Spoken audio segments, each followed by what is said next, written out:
Starting podcast number 13 with Mr. Allen Lim in the house. We here at Skratch Labs, international headquarters here in Boulder, Colorado. Little pillow. Let's talk. All right. Let me just... Thank you very much for being on the show. I'm on the show. Just so you know, we're live now. Okay. But not live, but no, again, thanks. Hi, everyone.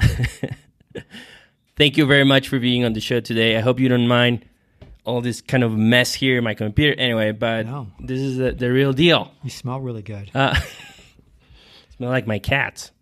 Okay, so one of the things that I've always liked about you is that every time you make videos, you're always wearing some kind of funny costume or like hat or sunglasses. So I thought I would just step it up. So I brought a couple options for you. So for our listeners, I'm showing Allen.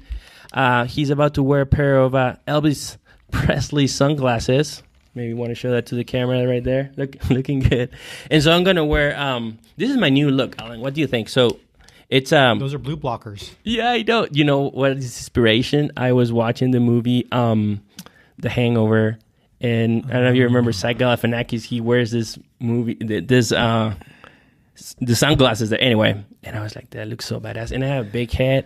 And I was like, I want to get a pair of sunglasses that nobody wants to get. Yeah, so. Your head is massive, dude. It's like an orange on a toothpick. Man, oh my God, this is too hot. I'm sorry. I'm going to have to take this off. Does your head have its own gravity? It does. It's But, that's why big hat, it works well. But, okay, being really serious, I want to kick this off by asking you a very serious question. Can you, I've heard that there's a time that you worked for the President of the United States, George W. Bush. Is it true that he recruited you as a spy, years ago? No, but really, I'm just kidding. But really, I don't have any memory of these incidences.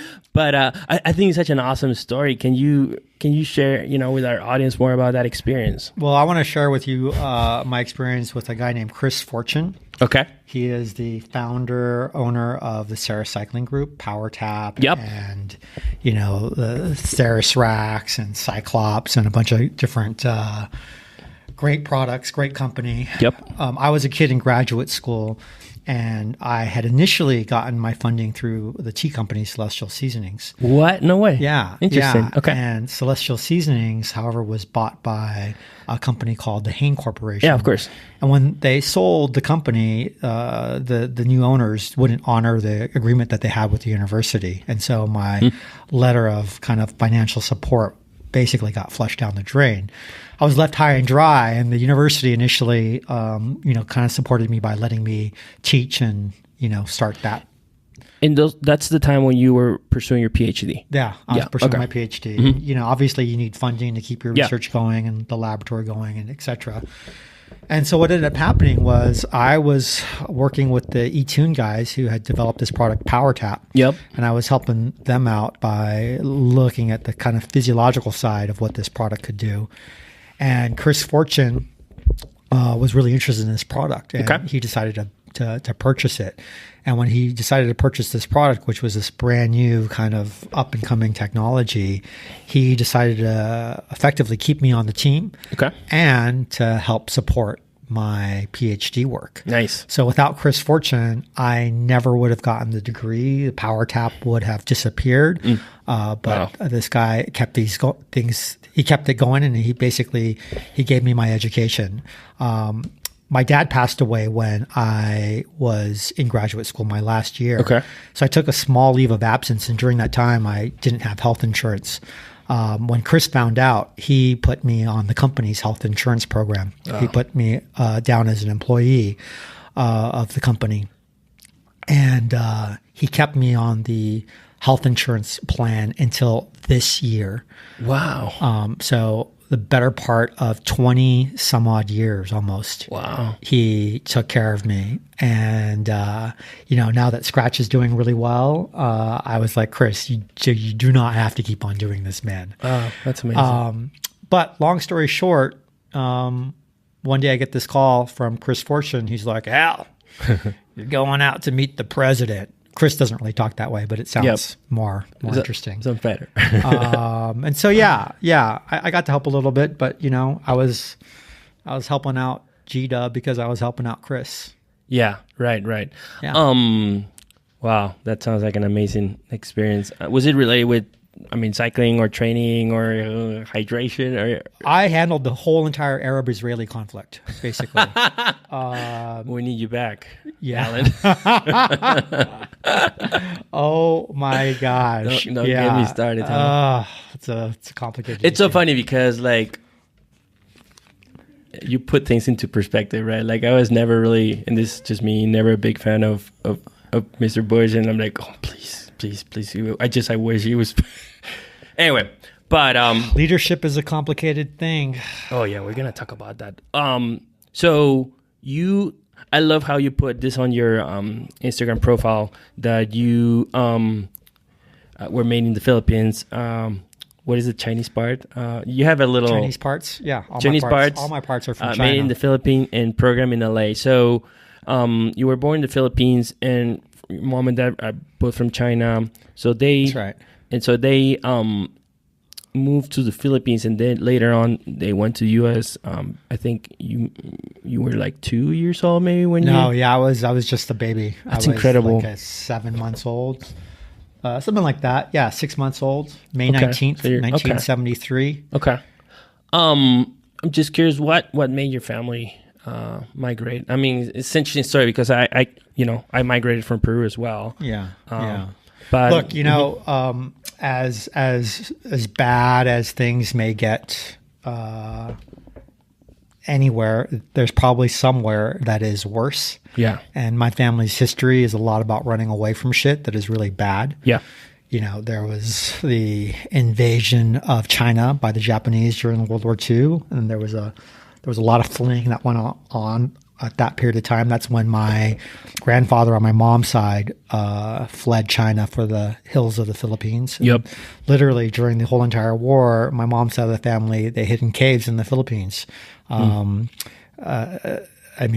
lot of my family was born in caves in the Philippines. Yeah. Right? Then you had the Communist Revolution. Then you had the Cultural Revolution. And then in the Philippines, you had the tyranny of Ferdinand Marcos and, all the shoes that his wife bought. Yeah. The day that Ferdinand Marcos declared martial law, my dad was fortunate enough to be on a flight to America. Right? Oh, wow. The rest of us were still in the Philippines. It took us about 6 months before we could join him. Mm-hmm. So he kind of laid the foundation. That being said, I had an aunt, my Auntie Maria, who during the initial stages of the Communist Revolution, when the Chinese Exclusion Act was still in effect, she was able to make her way to America, but it meant that she would not be able to see her family again, that no one else in the family could come if she decided to come to the United States. My grandfather sent her to America with, all of these family heirlooms that she was supposed to sell to start a whole new life here in America. She couldn't bring herself to sell any of those family heirlooms. She found herself basically starving in New York, drinking ketchup soup and yada, yada, yada. She tells the story much more dramatically than I do. Yeah. But she found herself, walking along Broadway, and there was an audition for a play called The King and I. Okay. With this lead actor was a guy named Yul Brenner. And she applied, auditioned. She's a beautiful woman. Spoke perfect English, and she got the part of the first wife, and that then turned into the movie, The King and I. Wow! And that turned into almost a decade-long career in Hollywood for her. She's a member of the Academy. She then, when she was able to begin bringing family members in when the Chinese Exclusion Act was repealed, she helped to lay the foundation for the next brother, the next sibling, and eventually that trickled down to my dad. Yeah. And we made our way to America. It's the kind of the great brain drain of China. Wow. Right? That's an amazing story. It's crazy. My story is completely different. But it's interesting that the motivations for people to migrate, leave their country, it's always to pursue a better life. Like, for instance, in Peru, we used to deal with terrorism, and our economy was really bad and things like that. So growing up, I thought people were just making fun of your big head. You had to get out. Dude, my head in Peru is about average. No, I'm just kidding. Look, you tried to flee all that big head discrimination, and now I'm giving you shit about it. Oh, man. But I just got really bad flashbacks of these haircuts I used to have because I used to have a lot of hair. Yeah. My friends would call me Lion-O from the Thundercats. This is traumatic. Yeah, it sucked. Yeah. Like for a year, they would call me Lion-O. It's like, no. Let me tell you something, dude. Thundercats roar. Or no, it's Thundercats ho. Yeah, I don't know. You see, like I used to watch Thundercats in Spanish, so I don't really know like the jingles and yeah. I always tell my wife that it's not Thundercats ho, then it's Thundercats hola. Yeah, something like that. It's I always tell my wife that we used to watch The Simpsons in Spanish, and every time I watch it in English, it's so boring because it needs to be Spanish and it's translated into Mexican Spanish. It's hilarious. It's the best. But my gosh. Okay, growing up in the U.S.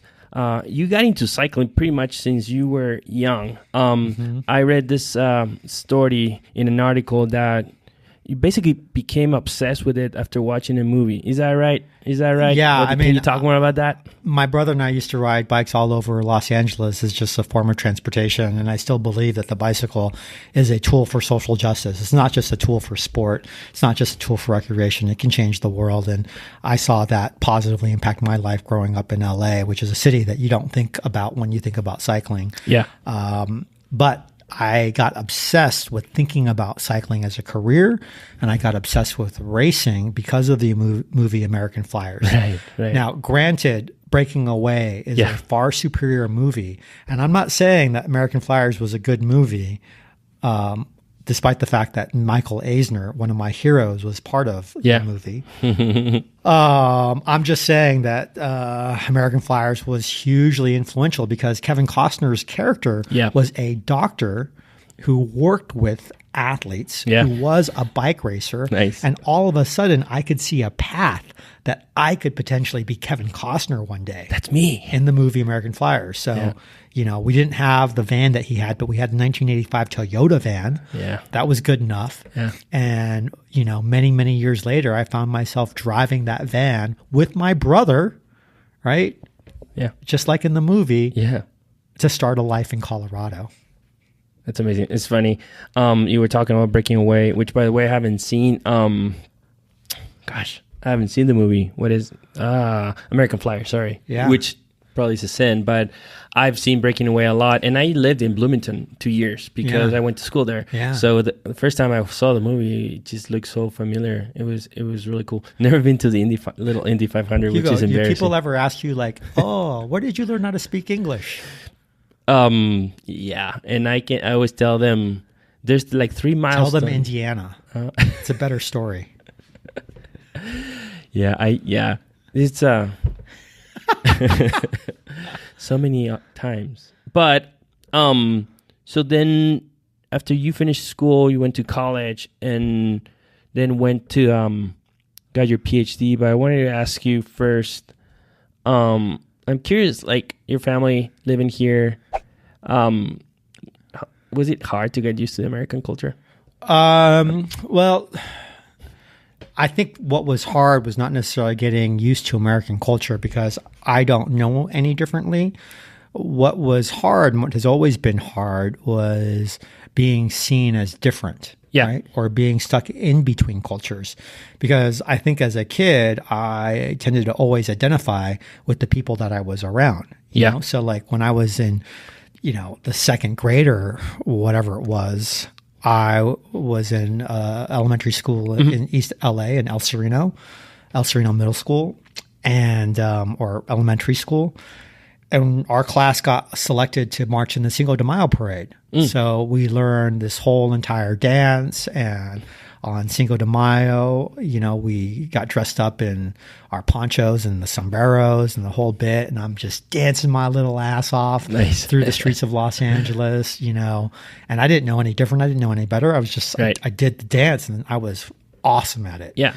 But I think I was a little too awesome at it because at the end of this parade, I got jumped by a bunch of Mexican kids. They beat the shit out of me. Oh, no. And the last thing I remember before passing out was one of the kids pointing at me saying, "You're not Mexican." And all I could think of was, well, if I'm not Mexican, then why do I dance so good? So, yeah, I've always been stuck in between. Yeah. I've always been seen as different. I never quite fit in. But in not fitting in, you learn a lot about yourself and you learn a lot about different people. Right. In fact, you learn how to fit in. Yeah. And you learn to fit in by being yourself. And you start to realize that all of the things that, maybe might make you weird, for the people who really care, are all of the reasons why they do care. Right.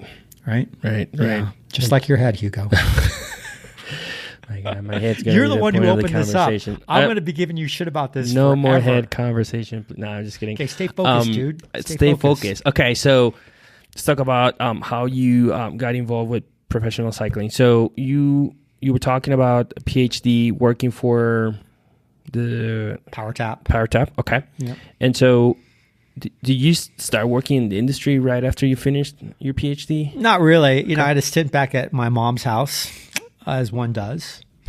I had a lot of different stints, There's a lot of just trying to figure things out. Yeah. For me, I was mostly just mourning the passing of my dad, right? He had passed away the year that I finished my PhD, and I was pretty crispy, and I needed some time to just think and figure things out. And for a period of time, I think I thought that, having all this education was kind of pointless.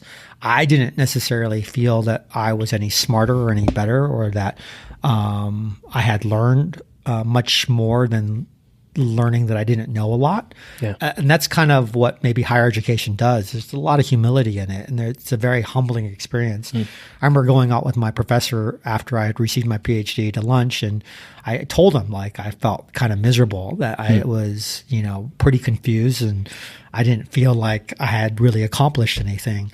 And, he basically, said that what I felt was normal, that what I felt was good. Yeah.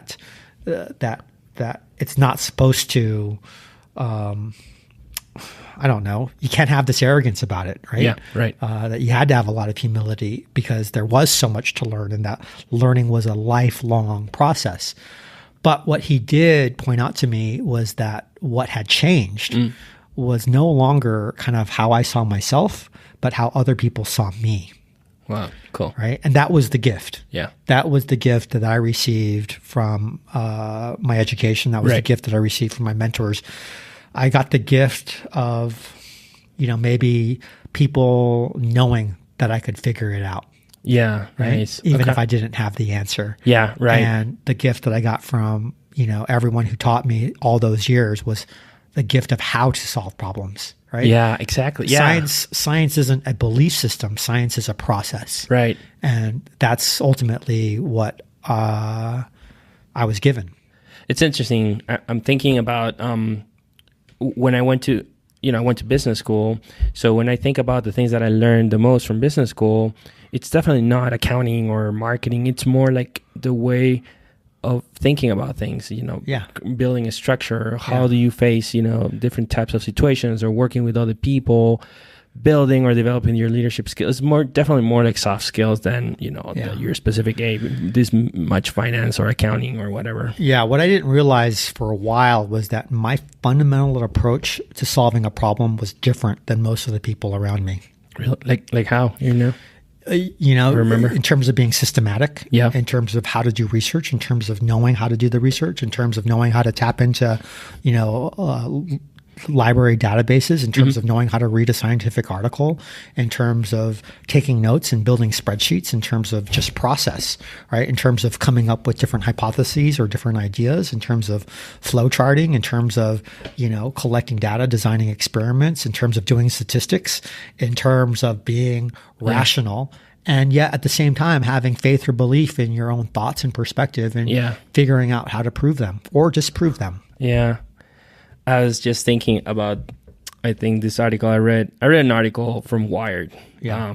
I thought it was pretty interesting. I learned a lot about your experience working in professional cycling. Wow, that was crazy times. It was a shit show. It was wow. Honestly, I didn't know much. Because I met you before and I knew your story with Skratch, and I thought, okay, this is a guy who had an amazing experience on all things science, and then he started a company. But I knew that you work for professional cycling, but I didn't know that there was so much. It was drama. It was so drama and it was hard. Like when you first started working, with cyclists, was it with Floyd? It was Landis? with Floyd. Okay, yeah. So what year was that? That was 2005. So that was the year when he was he just started writing for Phonak. For Phonak. Okay, yeah. so he was getting ready to eventually make him. I mean, he eventually won the tour. Yeah. Right, yeah. And so what was your role there? My role was to help him maintain molecular cohesion. I think that initially my role was to be his kind of sports science guide, and to be his everything guy, to be the guy who drove the car, to be the guy who provided the support, to be the guy with the bottles, to be just the guy who helped to take care of him. And people don't realize how emotionally hard something like that is, and how distant you are from your friends and your family in that pursuit. I was, basically fresh out of graduate school. I was still really, really young. And it's funny how your memory of the past changes.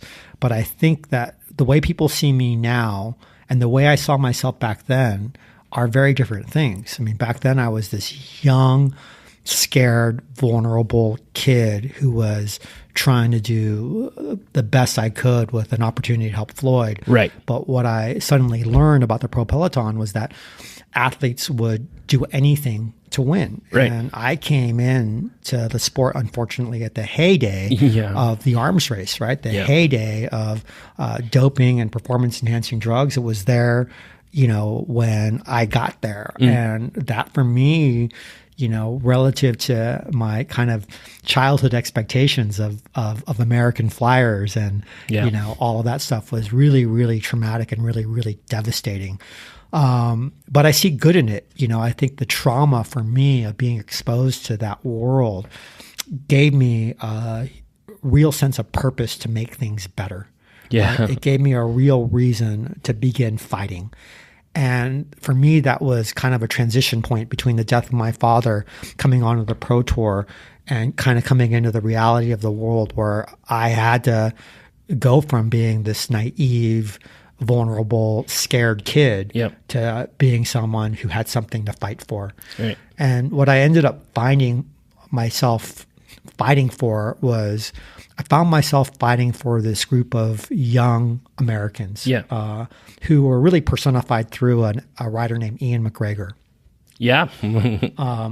Ian was a part of a generation of athletes along with, Timmy Duggan and Will Frischkorn and Blake Caldwell and Alex Howes, who was a young junior at the time. These spectacular young Americans, many of whom were from, Colorado.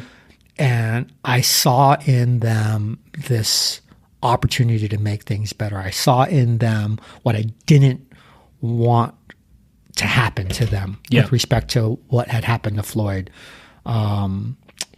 It's a complex psychosocial issue, right? The use of performance enhancing drugs. Yeah. And what I realized was that I had an opportunity to positively influence this new generation. Was that also because after you stopped working with Floyd, you went to work with Jonathan Waters with Team Slipstream, and I think the initial goal of that partnership was to... The initial goal of that partnership was to clean up the sport. Was to give this new generation of American cyclists an opportunity not to have to cheat. Yeah. So we began that program with a conversation with Don Catlin at the UCLA Anti-Doping Laboratory, where basically, I shared with him what I had experienced my first year in the peloton, which was not good, which was not easy. Yeah. Which was the harsh reality. Yeah. We were all still kind of under the omerta, if you will. Wow. And so we had to figure a way to begin to fight back without completely detonating a sport that we loved and believed in. It was a really bad set of cards. Yep. But, when I started talking to Don about this, kind of explaining the vision of what we could do, he said one line to me that kind of forever changed my life. And his one line to me was, "This is brave." And I never thought of myself in that way. Huh. Right?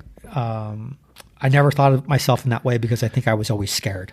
Right? And I was always frightened. Of course. I mean, it was huge. Right? Yeah. I mean, I literally thought, like, how can we fix anything? How can we share any of this and not wake up, with a bullet in our head? Like, I was really, really frightened of the situation, of the money that was involved and what was on the line with, who I knew was doing what they were doing, yada, yada, yada. I mean, it was really, really scary. But we started, and we decided that instead of looking for the drugs themselves, and this was kind of what Don had always proposed, was that you could start looking for biological markers associated with drugs. And that was the platform behind TIA Craft and Slipstream Sports, and what eventually became the Garmin Pro Cycling Team. The difficulty in that is that when you're telling this narrative that we're going to start a clean team, you're implicitly saying that the whole entire sport is dirty, right? Yeah. You're kind of implicitly involving yourself in nefarious activity. And I get that a lot of people, they say things like, well, that guy's really smart. He must have been the guy behind, all of the doping. The truth was that I was just this really scared kid trying to find my way. Yeah, of course. And we eventually found our way. We found our way through this new group of Americans. Ultimately, I gave them all the credit because it was these riders who volunteered, themselves to be subjected to a massive amount of testing to begin to track these different markers. Got it. Ultimately, it's that work that evolved into what is now known as the biological passport.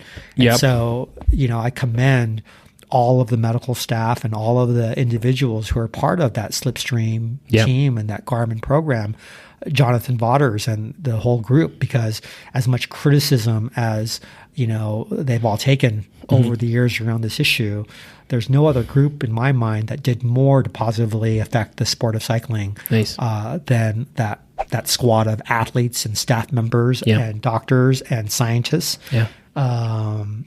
It makes me proud to be associated with. Nice. Yeah, gosh, those are. But well, it's an ugly situation. It was an ugly situation. Of course. And I just want to jump to talk about Skratch Labs. I just want to be as efficient with my time because I could spend here another 2 hours. But before moving to Skratch, talking about Skratch Labs, when you were done working with Vaughters, you had the opportunity to work for Lance. How was that experience overall?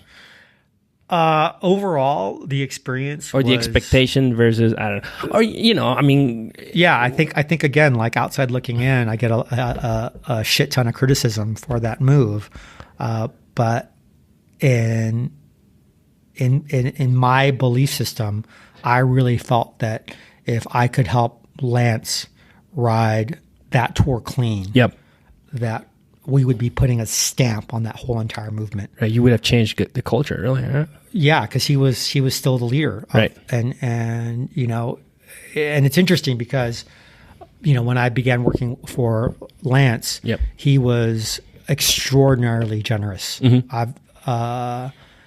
I'd be hard pressed to talk about another athlete who gave me as much opportunity to explore the science of performance and to have all the resources available to do so. He took tremendous care of me. And, unfortunately, by the time I started working for Lance, the federal investigation began. And by association, that ultimately detonated my career, right? That's what I was going to ask you.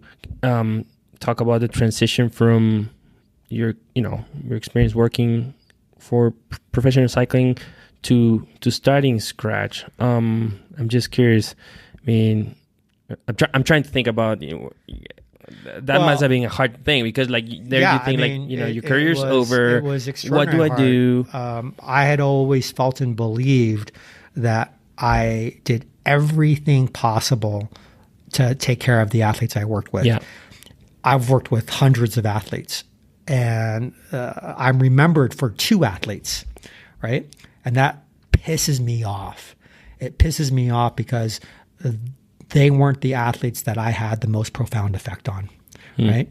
They weren't the athletes that I helped, the most, and they weren't the athletes who became part of my family.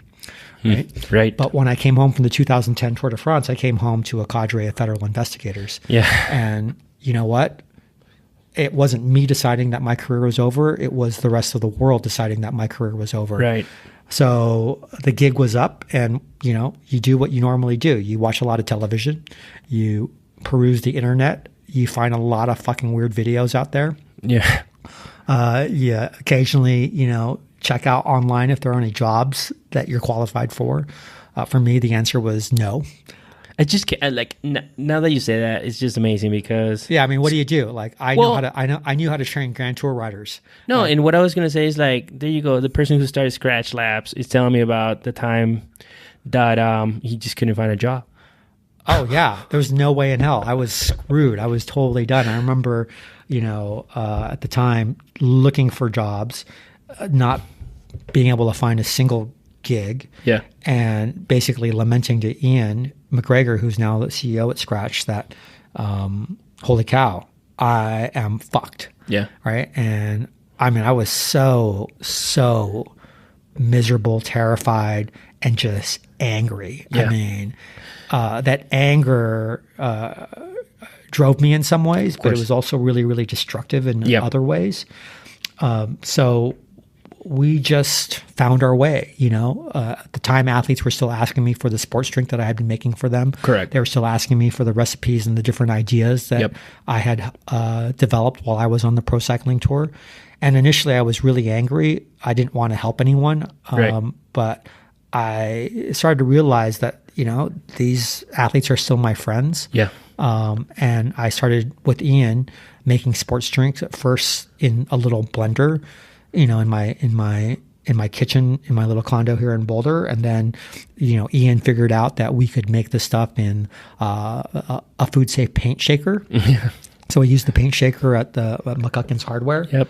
And we put this stuff in Ziploc bags, and we started selling the bags, and that evolved into Skratch, right? That evolved into this realization that we still had an opportunity to take care of other people and take care of ourselves in that process. And that's ultimately why we called the company Skratch Labs. It's not just because we believe food and drink is better from scratch.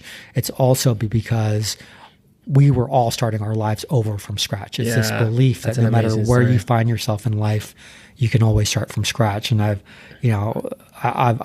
I've shared this story before in terms of having to pick yourself up and being in a situation where nobody believes in you.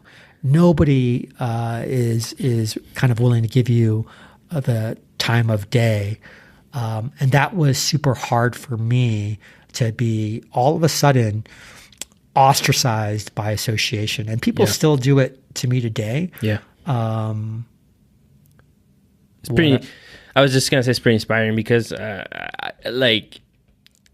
there's a lot of things that you're saying that I can totally relate. Like for instance, me starting this business, and in my mind, I feel that there's no other alternative than succeeding. This is it, because I quit my job working for big corporations, and good experience, but that was not who I was meant to be. So I just better make this thing work. Well, let me give you some alternative advice here, right? Because I think that I thought back then that my back was against the wall.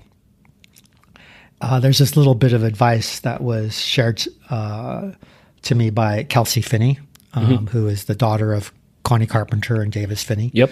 She's a world-class athlete, cross-country skier, just phenomenal person.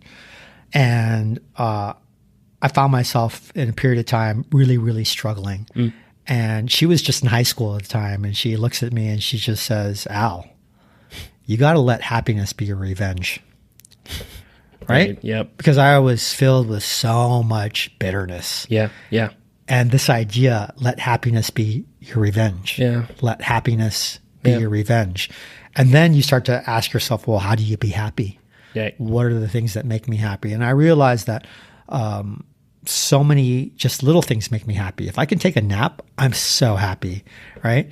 If, I can get out for a bike ride. Yeah. If I can share meals with my friends. Yeah. Right. If I get a full night of sleep. Yeah. Yep. I mean, little things. If I get time to reflect during the day, if I can, say thank you and realize, the good fortune that I have, just taking a breath, those things make me happy. And as a psychologist, Sean Aker puts it, this happiness gives you an advantage, which then creates success. It's not the other way around. Oh, I love it that you say that, because one of the things I've been trying to learn and embrace more is this idea of, it sounds basic, but giving without expecting to receive. Like, for instance, as an entrepreneur, I'm just focused on trying to sell stuff, and I'm like trying to do XYZ campaign and try to sell stuff to people. And sometimes you don't see the results that you want. And then when you start focusing on really helping people, or your followers, your fans, with content, or being generous, really, that's when you see really results. You start seeing people that little by little reach out to you more, start buying your stuff more. So it's this idea of I was listening to Seth Godin the other day. For some reason, I've been watching his videos a lot lately. He talks about generosity, powerful, so powerful that I'm just trying to incorporate that more and more, to make that one of the biggest drivers. Yeah, I think there's this great book called Give and Take, and in this book, Give and Take, there's this idea that the most successful people are the givers. There's also this idea that the least successful people are also the givers. Oh yeah, right? It's like learning from, failing a lot, giving a lot, but also you have to learn from mistakes, right? Yeah. At some point, you have to figure out what the line is between being taken advantage of and still maintain this kind of core belief, as I do, that the most important thing that we can do as human beings on this planet is take care of others. Yeah. Right? To help to make things better. And the paradox is this, though, especially kind of growing up in America and trying to live this quote unquote American dream as an immigrant.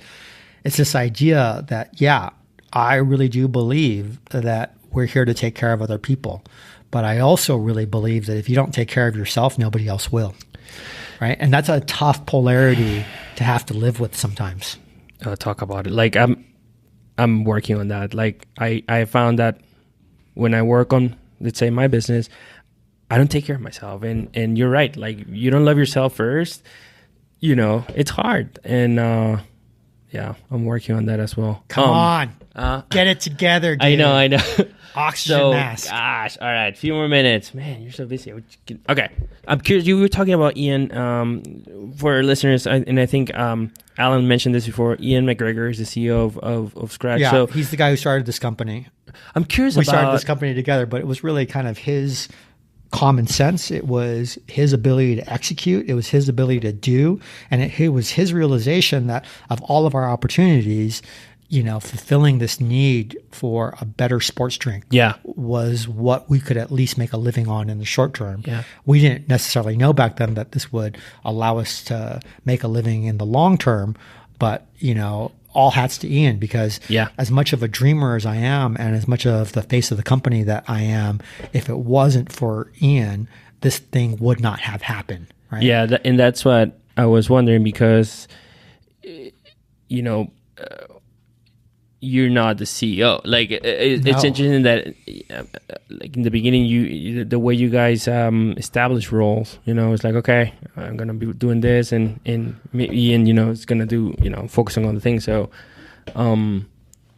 was that always clear for you that you were not going to take the, big role? It was always clear to me that I didn't know what the hell was going on. Right. It was always clear to me that I had really good ideas and I could understand the product, and I had, the experience that I had that made my knowledge applicable to endurance athletes.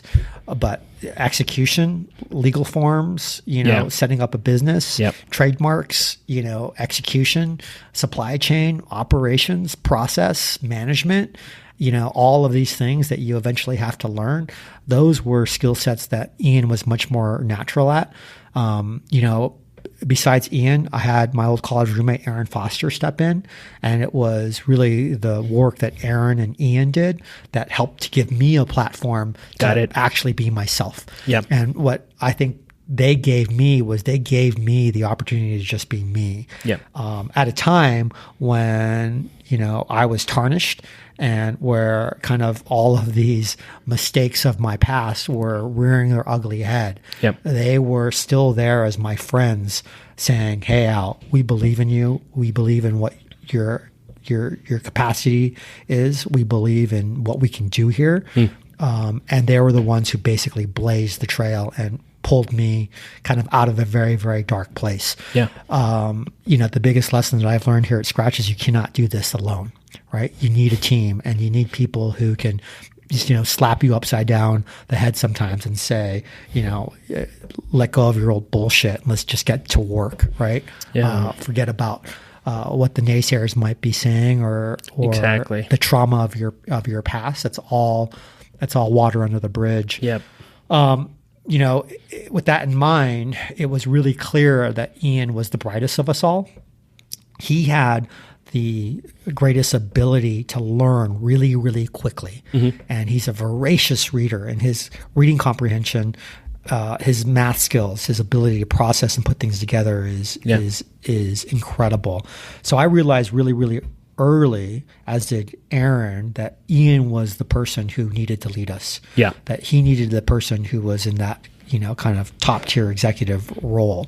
And I was very much happy to not just follow Ian, but to be his partner in all of this. Yeah. Nice. What we kind of figured out later through a book called Traction by Gino Wickman was this idea that great businesses tend to have two leaders at the top. Mm-hmm. They have a person who is the visionary, the person who deals with the big ideas, who looks forward, who is, dealing with, the big relationships, who is kind of setting a direction, and that was always my nature. Mm-hmm. And then you have someone who's an integrator, someone who can actually execute, someone who can actually say no, someone who can, protect and defend. And that was always Ian. Mm-hmm. And when we realized that we had that dynamic and began to design the company around that relationship, I think that's when things really started to become clear in terms of what we wanted to do and in terms of how we wanted to set our goals. Nice. Yeah. Yeah. It's awesome that you found a really good partnership. And just to finish our interview today real quick, I'm just curious your vision for the next 5 to 10 years, if you have, I'm sure you do, but something that you can share. Well, on a really micro level, the vision is to take care of our customers, to take care of the people who work here at Skratch. There's I wouldn't say it's a sense of obligation or responsibility, but it is this kind of change and ambition. It's very much, I think, akin to when people have kids, right? Where all of a sudden you stop worrying about your own bullshit and your own ambition and your own picture of success, because you realize that it's more important that you take care of the people that you love and care for. Yeah. Right. Nice. And that Skratch Labs for me is its own entity. Yeah. Right. It's its own living, breathing creature that is made up of real human beings with, their own families and their own friends and their own networks. And, the kind of emergent property that comes from it is truly magical. Right. And so if I can let this new organism, find its way in the most efficient, productive, and happy way possible, then that's fine by me. And while I do have this vision of grandeur that this company is going to become an iconoclast brand, that it's going to be a household name, that we're going to be a part of every physically active person's life, I also realized that, this kid may just want to go to a JC, ride a skateboard, and give me the middle finger, right? But it's ultimately for all of us to provide the opportunity to be the very best that we can and to be as unique as we can, in terms of our own identity and our own story, for better or for worse. Awesome. Allen, thank you very much for being on the show. You're welcome. I really appreciate it. And don't let anyone give you shit about your head. Oh, your my God. Don't worry. My head is beautiful. It's gorgeous. I love it. It's perfectly in proportion with the rest of your body. Actually, our listeners, I invite you to go to his Instagram page. There's a link that takes you to an eBay page where you can buy photos of Allen and his rice cooker. I love that. Yeah, a lot of risque photos of me and my rice cooker, a lot of different poses. It's tintillating. All right. Is that the right word? I don't know. Thanks so much. I had fun. Appreciate it.